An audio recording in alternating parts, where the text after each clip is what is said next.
Buenas noches, les hablo tarde, en la noche de un lunes, y antes de comenzar a hablar para ustedes, me quedé mirando esta imagen.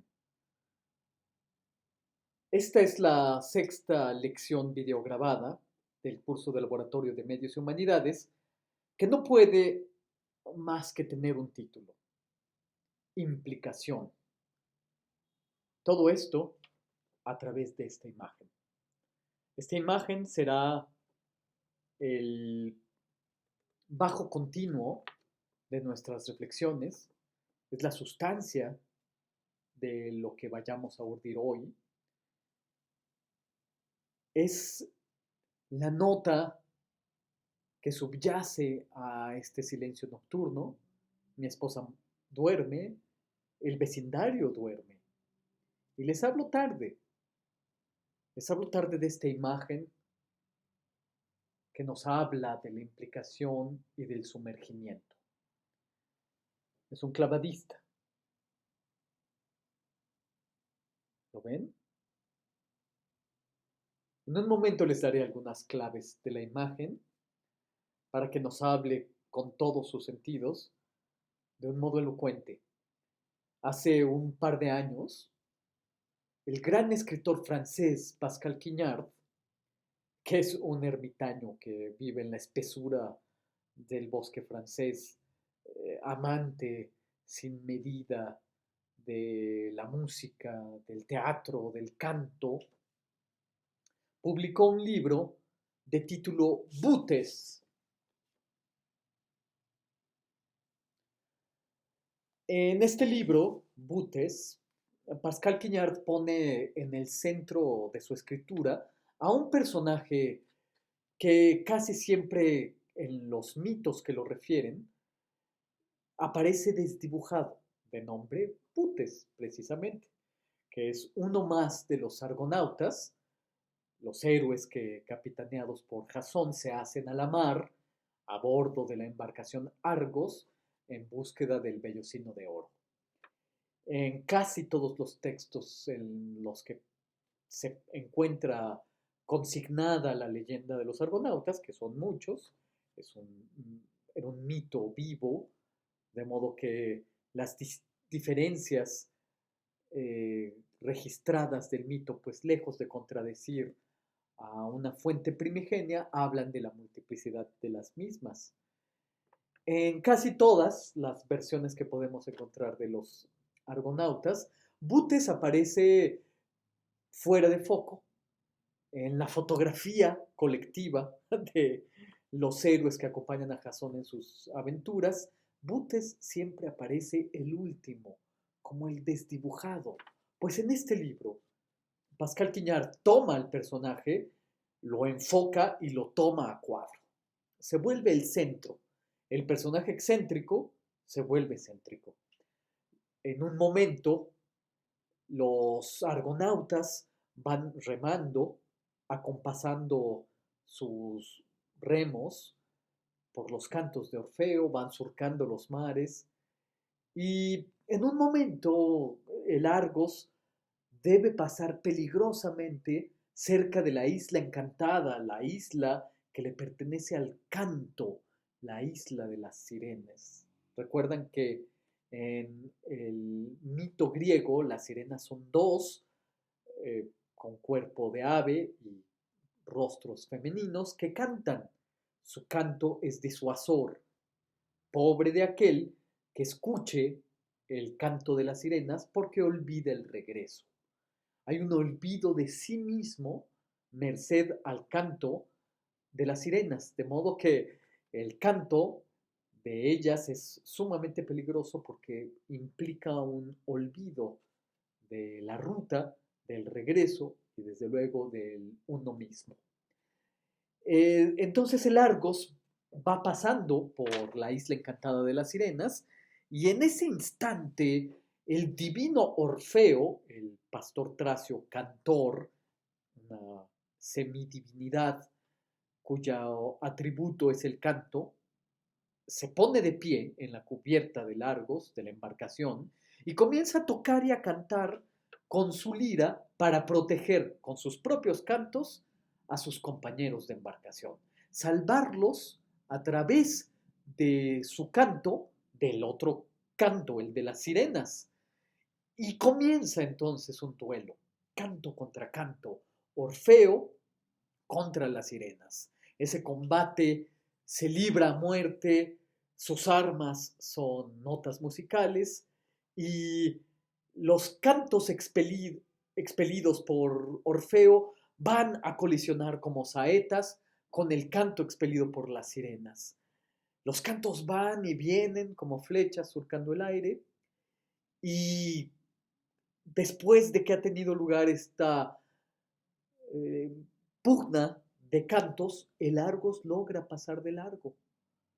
La tripulación aparentemente va sana y salva, pasan de largo la isla de las sirenas, ya están celebrando que han surcado los mares y librado los peligros de los cantos de las sirenas, ya se puede ver a lo lejos en el horizonte la isla encantada, y dice Pascal Quignard, el navío Argos se aleja ya de la isla cuando de repente Butes abandona su remo, sube al puente y salta al mar.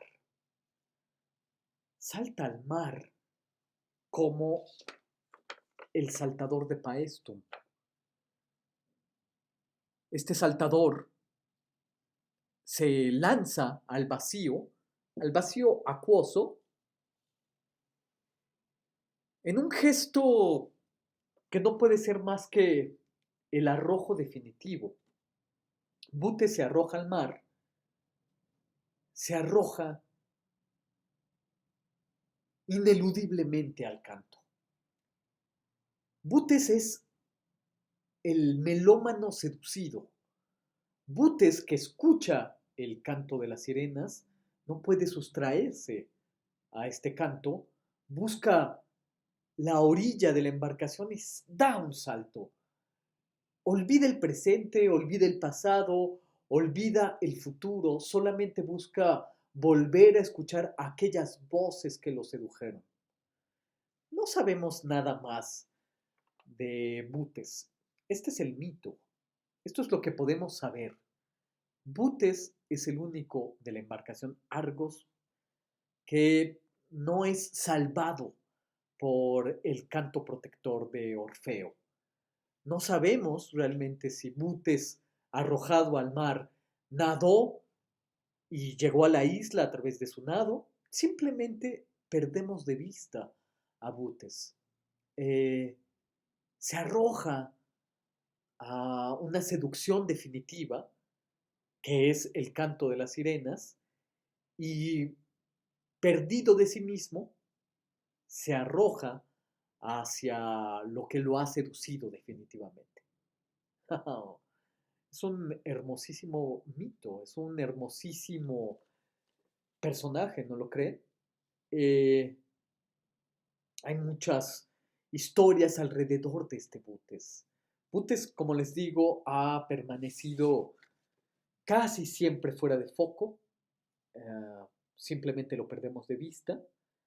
Eh, Probablemente uno de los intentos más insignes de darle un foco a este personaje es el de Pascal Quignard, el libro de Pascal Quignard, pero antes que él, en México, el escritor de Farabeuf, El hipogeo secreto, Cámara lúcida, Salvador Elizondo, escribió un cuento pequeñito de título Aviso. Es un cuento en el que el personaje es también Butes. Butes vislumbra la isla prodigiosa de las sirenas y se arroja, sucumbido bajo el encanto de las sirenas, salta por la borda de la embarcación y nada hacia la playa, pero el arrojado nos da una triste noticia. Sabedlo, navegantes, el canto de las sirenas es estúpido y monótono. Sus cuerpos están llenas de escama, ya están llenos de escamas, y lo peor es que su carne huele a pescado. Es decir, aquel personaje que, seducido por el canto de las sirenas, se deja imantar por ellas, pues descubre que pues realmente el canto no era para tanto, pero, se dejó seducir. Lo que me gusta del personaje Butes y de este personaje de Salvador Elizondo no dice que sea Butes, solamente es un personaje que escucha el canto de las sirenas y se deja seducir. Lo que me gusta es precisamente esta imantación ineludible. Ya cuando algo opera en el interior de alguien y con fatalidad en el caso de Butes, no hay otra cosa más que dejarse llevar por esta atracción, como digo, ineludible. No hay manera de esquivarla, no hay manera de ignorarla. Bueno, pues por ahí quise comenzar la reflexión de esta lección sexta del Laboratorio de Medios y Humanidades. Esta pintura griega es una pintura funeraria. Su función era estar frente a los ojos de un muerto en un sarcófago. Fue exhumada en los años 60 del siglo XX. Se trata de un fresco pintado en un sarcófago, en el interior de un sarcófago. No se ha dado una datación definitiva, pero es usual que se la date entre el 700 y el 400 antes de nuestra era. Y es una pintura no para ser vista por los ojos de los vivos, es una pintura para ser vista por los ojos de los muertos. Esto es la imagen que acompaña la transición de un muerto, de modo que este salto al vacío de un clavadista, pues no es más que la metáfora de arrojarte a lo desconocido. ¿Quién duda que la muerte es precisamente ese clavado hacia lo más ignoto de la razón y de los monstruos de nuestra razón?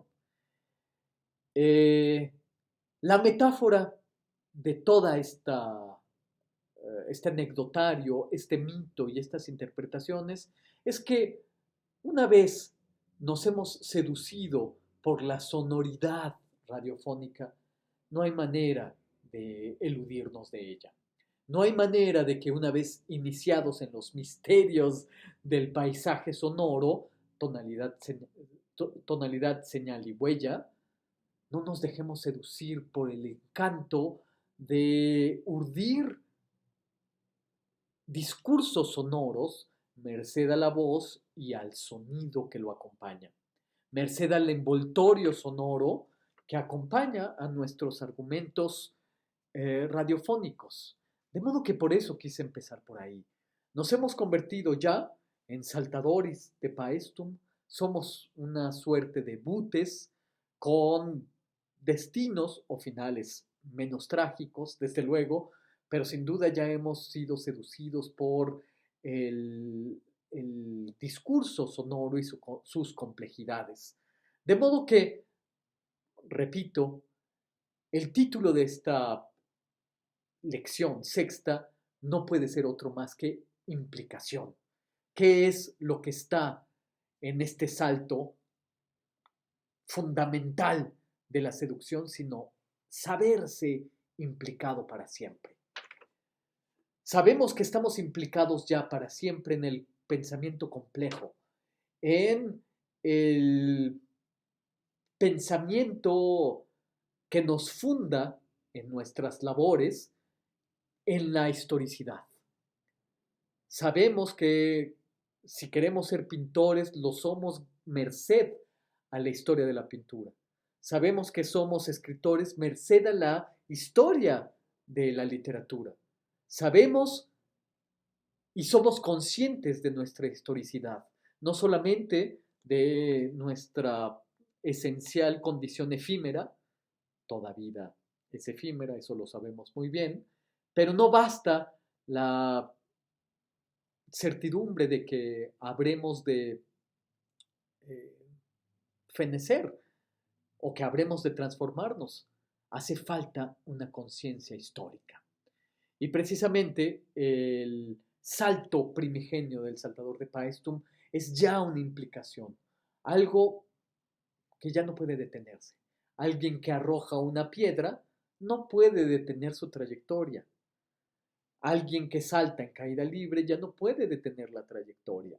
Y así nos encontramos ya en un proceso complejo e ineludible de implicación absoluta. Y esto es precisamente el sentido de la imagen con la que he querido comenzar estas reflexiones. Estoy en vísperas de recibir su segunda contribución radiofónica al Laboratorio de Medios Humanidades, donde he pedido que el formato sea brevísimo y por eso en la videocharla anterior el tema fue la rapidez y la levedad. Ahora nos vamos a dirigir hacia nuevas sendas, sobre todo de reflexiones pedagógicas a través de la radio. La radio, desde luego, responde a una necesidad de educación popular y nuestro autor de cabecera, teórico, pero también alguien que puso en praxis radiofónica sus ideas más caras, más importantes sobre el medio de comunicación o de comunión, como nosotros lo hemos llamado, que es Walter Benjamin, tuvo muchas ideas de educación popular a través de la radio. La radio no solamente en los años 30 del siglo pasado representó la novedad técnica de podernos dirigir simultáneamente a una gran cantidad de gente, la posibilidad técnica de dirigirnos a las masas, la posibilidad de que la radio se volviera el instrumento de propagación y de propaganda de largo alcance en caso de guerra, en caso de situaciones extremas, sino que se volvía un medio de una adecuación idónea para dirigir a las masas o a la opinión pública conocimiento. Dice en un texto acerca de la radio que su potencia estriba en poner el conocimiento en dirección a la opinión pública y que la dirección pública se ponga en dirección al conocimiento. Es una dialéctica, es de ida y de venida, es de flujo y reflujo. En muchas de sus colaboraciones radiofónicas, ustedes ya han conocido algunas, conocerán más a través de las lecturas que siguen. La búsqueda es inocular en su escucha no un conocimiento, sino iniciarlo en una conversación sobre el conocimiento. Y aquí hay una interesante reflexión para nosotros. Es dudosa la audacia de hacer hablar a través de radiodramas a Goethe o a Kleist, personajes históricos de la cultura alemana, que en sus radiodramas se ponen a hablar en primera persona como un personaje de un drama. Pues sí, es algo que los que hacemos radio y cuando hacemos radiodrama, pues es por supuesto una de los primeros estímulos que uno quiere satisfacer. Suponer o ficcionar que Alfonso Reyes está ante nosotros y que podemos conversar con él, o que Octavio Paz está frente a nosotros y que podemos discutirle sus argumentaciones acerca del laberinto de la soledad, o que estamos frente a Manuel Tolsá y que Manuel Tolsá de viva voz puede contarnos los pormenores o las implicaciones teóricas de su palacio de minería y sus apreciaciones acerca del arte neoclásico y sus opiniones críticas acerca del barroco o lo que ustedes gusten. Es desde luego uno de los primeros estímulos que alguien que escribe guiones radiofónicos y lo hace en forma de radiodrama quiere satisfacer, poner en viva voz a los personajes que admiramos o de los que queremos hablar. Para continuar con esto, ya solamente de forma muy breve y entre paréntesis, en pasados cursos, mis laboratoristas que tienen que poner en radio a Michelet o a Voltaire o a Bakhtin o a otro historiador, les gusta poner al personaje, ficcionar que Jules Michelet nos cuenta los pormenores de cómo escribió La Bruja o cómo escribió Las Mujeres de la Revolución o cómo Voltaire en la corte escribió el siglo de Luis XIV. En fin, es desde luego una de las primeras seducciones que tenemos los que escribimos radiodramas para el, el medio que estamos estudiando. Por supuesto que sí. Y así lo hizo Walter Benjamin. Puso en primera persona a hablar a Goethe, a Kleist, a Lichtenberg, entre otros tantos de los que tendremos oportunidad de hablar. Claro, esa es una de las primeras. Otra es las crónicas de radio para jóvenes que ustedes ya han conocido, en la que presumiblemente él leía sus propios guiones dándonos los pormenores, las crónicas tomadas de Plinio, Plinio el Viejo y Plinio el Joven, el sobrino que da cuenta de cómo su tío murió en las faldas del Vesubio tratando de ayudar a sus amigos que estaban en la emergencia de la erupción. Pero es él quien nos cuenta la historia. Él toma la crónica y nos la da, nos la, nos la refiere. Pero lo que hace en los dos casos, tanto en el radiodrama, poniendo en primera persona, en viva voz a los personajes históricos, o él mismo haciéndonos las referencias, las crónicas, contándonos la historia, pues lo que hace es poner el conocimiento en dirección a la opinión pública. Pero la opinión pública también se pone en dirección del conocimiento porque hay una implicación de respuesta que da el medio. Se puede llamar por teléfono para hacer preguntas cuando se trata de un programa en vivo o para traerlo más a nuestras propias condiciones cuando hacemos una transmisión en vivo a través de IGTV o de Facebook Live o de YouTube Live, etcétera, todas las plataformas que tenemos para hacer intervenciones en vivo y la gente nos puede estar haciendo preguntas. De modo que si nosotros estamos desarrollando un tema sobre Tucídides, sobre Heródoto, alguien puede preguntarnos cualquier cosa en cualquier momento.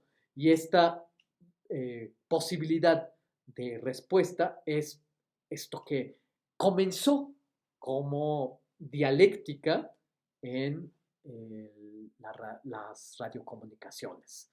Entonces, pero lo que Walter Benjamin hace con este juego dialéctico de opinión pública y conocimiento es en sus programas no hablar de la literatura, o no solamente hablar de la literatura, no solamente hablar de historia, sino iniciar o estimular al otro a una conversación literaria o a una conversación histórica. Fíjense cómo hay una diferencia de grado en esto. Es distinto hablar de literatura, yo desarrollo todos los temas literarios, a iniciar al que me escucha a los estímulos, al acicate, al empuje de una conversación literaria, de una conversación histórica. La diferencia entre hablar de literatura o iniciar al otro a una conversación literaria estriba en algo que después, en los años 60, 70, algunas décadas después de Walter Benjamin, fue fundamental, que es socializar las herramientas. La socialización de la herramienta es un factor que no podemos eludir en ningún sentido cuando hablamos de radio. Y Walter Benjamin, que era muy inteligente, muy intuitivo, pudo vislumbrar la importancia del medio, descubrió esta herramienta de socialización de la herramienta. No se habla de literatura, se invita a una conversación literaria. No se habla de historia, se invita a una conversación histórica. Eh, Precisamente en las décadas activas políticamente hablando, profundamente ideológicas, activas política, filosófica, pedagógicamente, de los años 60 y 70, cuando surgió la radio comunitaria, los que hacían radio, los que sabían cómo hacer radio, iban a las comunidades más recónditas, más alejadas, a la espesura de las selvas, al pie de los ríos, o por ejemplo, ya más tarde, en los años 80 o 90, en las comunidades chiapanecas, ya con el surgimiento en el 94 del Ejército Zapatista de Liberación Nacional, algunos hombres y mujeres de radio se adentraron a la selva chiapaneca para enseñar a las comunidades indígenas a hacer, producir sus radiotransmisores. Hacerlos de una manera hechiza, radiotransmisores de un radio limitado desde luego, pero los hombres y las mujeres de radio enseñaban a los agentes de estas comunidades a hacer sus propias radiotransmisores. No se les enseñaba qué decir a través de ese radiotransmisor. No se les enseñaba a cómo decir lo que tenían que decir. De ninguna manera. Lo que se hizo fue socializar la herramienta, darles las posibilidades de construir su propio radiotransmisor para que ellos desarrollaran su discurso, su comunicación, sus enlaces, sus sinapsis, sus puntos de encuentro. De modo que ahí está implícita estas visiones que tuvo de una manera iluminadora Walter Benjamin en sus prácticas radiofónicas. Se pone el conocimiento en dirección a la opinión pública y la opinión pública en dirección del conocimiento, invitando a una conversación literaria o a una conversación histórica.